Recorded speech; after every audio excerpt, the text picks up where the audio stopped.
जय शिवराय. संघर्ष योद्धा मनोज जरांगे पाटील यांचा मेनाचा पुतळा बनवलाय अशोक माळस्कर या भाऊनी.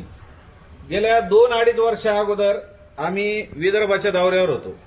मी प्रत्यक्षदर्शी साक्षीदार आहे.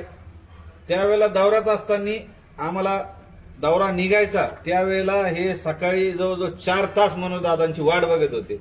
मी त्यांना विचारलं काय प्रॉब्लेम आहे, तर ते म्हणले मला मेनाचा पुतळा बनवायचा.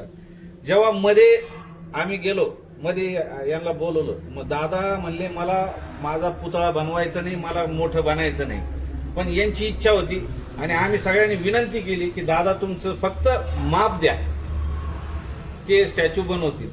यांनी तो पुतळा बनवल्यावर मला बनवताना फोटोही पाठवत होते.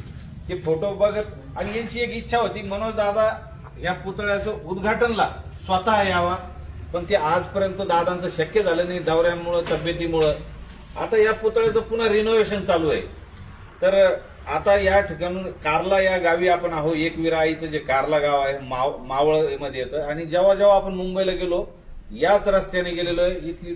इथला समाज बांधव एकदम जागृत आहे आणि मी नक्कीच आता वापस आल्यानंतर दादांना हा व्हिडिओ दाखवणार आणि नक्की या बंधूंनी, अशोक माळस्कर भाऊंनी जे समाजासाठी किंवा आमच्या दादाचं, कारण प्रत्येकाला वाटतं मनोज दादांसोबत सेल्फी काढावा, पण ते शक्य होत नाही. म्हणून या जसं मायकल जॅक्सनचे आहे, शाहरुख खानचे, अमिताभ बच्चनचे मेनाचे पुतळे आपण बघतो या लोणावळ्यामध्ये, तसं आमच्या संघर्ष योद्धा मनोज जरांगे पाटलाचा त्यांनी पुतळा बनवला.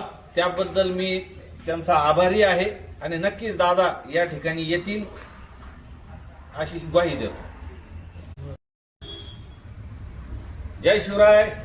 संघर्ष